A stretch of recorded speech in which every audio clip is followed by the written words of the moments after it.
Hey, what's up, guys? Game Fiend of all games here, and I have at a headquarters game here on WMD. Just gonna use the gameplay for background. This video I'm gonna give my thoughts on SummerSlam that just passed this Sunday, and the following Raw. Oh, and I'm using a FAMAS. My perks are Flat Jacket, Sleight of Hand, and I think Tactical Mask, because I personally think that's the best third perk in the game. But anyway, my thoughts on SummerSlam. Sadly enough, it's easily the second best pay-per-view of the year, just because this year the pay-per-views have been not well like in the past years. Let's look at the matches. The six-man tag match was just there because they had big names that didn't have anything to do with. It opened up with Miz, R-Truth, and Miz, R-Truth, and Alberto Del Rio versus Kofi Kingston, John Morrison, and I'm missing the other face. Oh, and Rey Mysterio. Was it? I think it's Rey Mysterio. Decent match, but I think the heels lost. They had the faces win. And it was so bad that I don't even remember the ending. I just remember the Miz's team losing. But the match after that, Sheamus versus Mark Henry, was a very, very good match. I liked the way they ended it. They had the ending as Mark Henry just power slamming Sheamus through one of the barriers, the security barriers outside the ring, and Sheamus lost to a countout.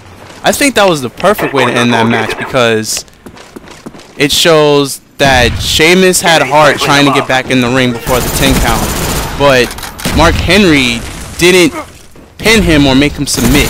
He just threw him through a barrier. So hopefully on Smackdown this Friday that airs, because I don't read spoilers because today is Wednesday. I know the spoilers are out for Smackdown, but I don't do spoilers for anything. Hopefully they continue to carry their storyline and build it on something more. The match after that, Beth Phoenix versus Kelly Kelly, it was a good match, but I don't see why they had Kelly Kelly win. So it was a successful title defense. They really should have had Beth win, but I'm taking it. They're going to carry the storyline even further. But it was a good match. For a Divas match, it was pretty decent.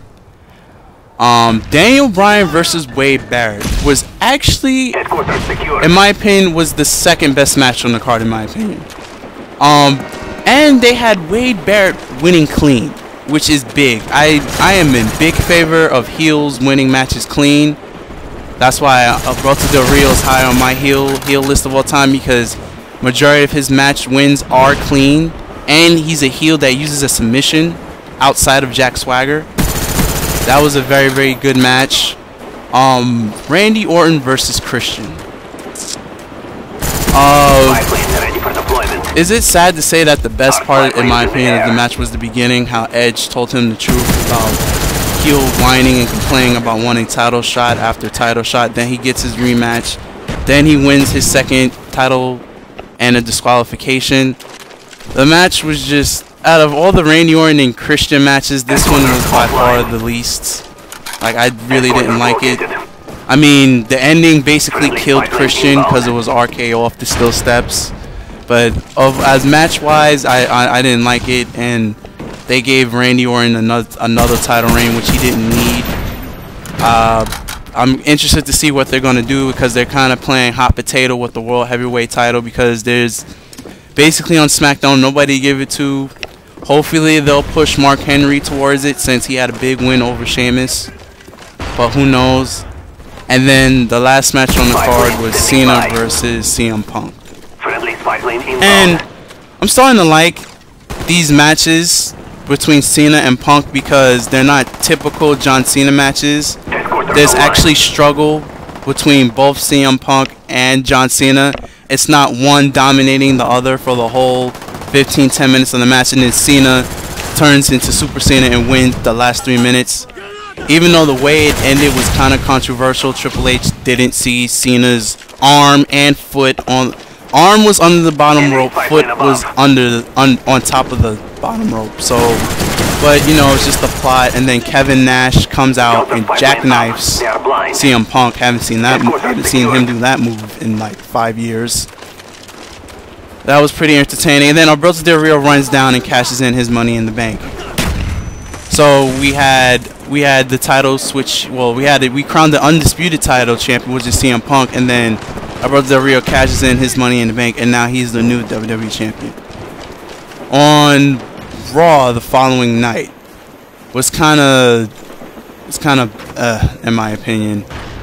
I mean, the only matches that stood out to me was the A-Rye versus Jack Swagger match, which the powerbomb botch, in my opinion, I think that was Riley's fault, because it looked like he didn't want to work with Jack to help him powerbomb him, because it looked like Jack was struggling to pick up dead weight. Well, it looks like Alex Riley could have moved his body weight, you know, kind of did like a sit-up in midair to probably help Jack get over the slam over. So I'm putting that botch on A-Rye more than Swagger. Let's see what else matches were on the card. Well, the first match was, yeah, no disqualification, false continuity between Jomo and R-Truth. That match was okay. They're having Jomo win.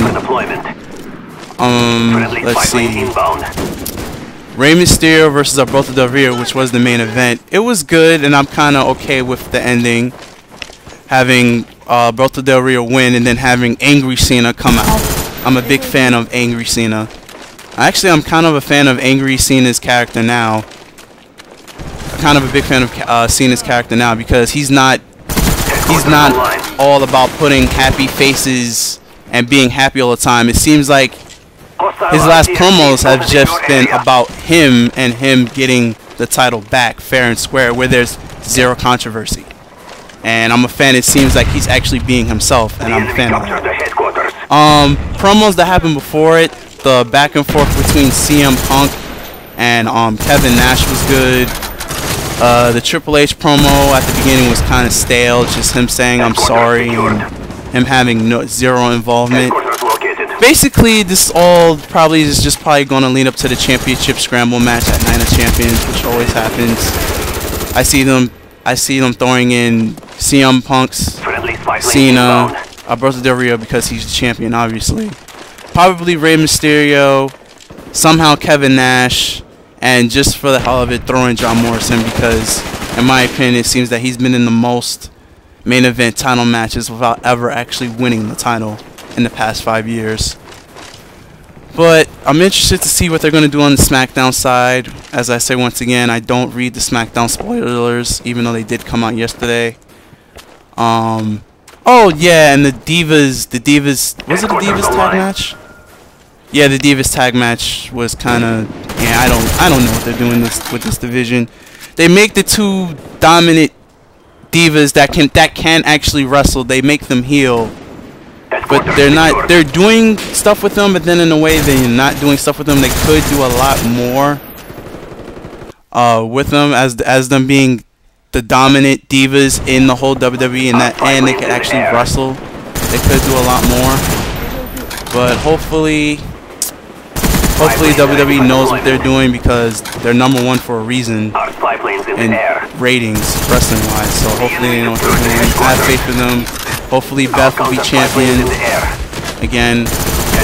But looks like that's my reviews for Raw and SummerSlam. As we go to the gameplay here, as it winds down, we're winning 220 to 15. I think this is, I played with some people up Huppet. That's how I got this gameplay. As I throw a frag, I think I get a double kill here. Yeah, I hit him with the frag and I got a double kill. And I'm gonna make my way towards the headquarters to wrap this game up probably. I don't think I die. Yeah, I think I die right here. Yeah, wait for him to come out. Headquarters online.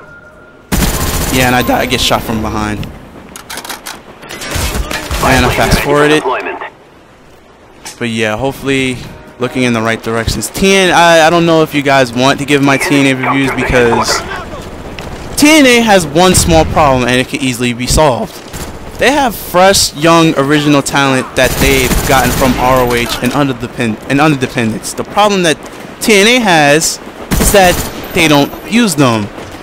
If you're not washed up from WWE or you're not plus 40, they don't push you. The only original talent that TNA has pushed in the past was AJ Styles, and that's about it. Like, Samoa Joe shouldn't be only a one-time champion. Christopher Daniels has never won the heavyweight champion. Kurt Angle has had the heavyweight championship more times than Samoa Joe and I think AJ combined, and they've been there longer. Now, does anybody see that there's a problem with that, or am I the only one? But if you guys want TNA reviews, I'll be sure to give them to you, because I sadly do watch TNA just to see if they're one day going to change for the better. Hopefully, I still have that hope, but it looks like as long as Eric Bischoff and Hulk Hogan are running things, it's just going to be a rinse and repeat washed up WCW, because that's what it looks like right about now. Immortal is basically a chopped up bad NWO, and whoever has the main event title will be with Immortal, seeing as Kurt Angle is now with Immortal. But yeah, as I get this last cap, and I think that was the last cap of the game. Yeah, that should end it because it's 2:25. Yeah, I think this is going to end the game. And let me check. Yeah, the gameplay is winding down. Anyway, please remember to rate, comment, and subscribe. Leave a comment in the comment box, and like me on Facebook, and follow me on Twitter for what I do and when I'm going to play. And final score, I went 27-12, 4 caps, 1 defend. Alright, later guys, peace.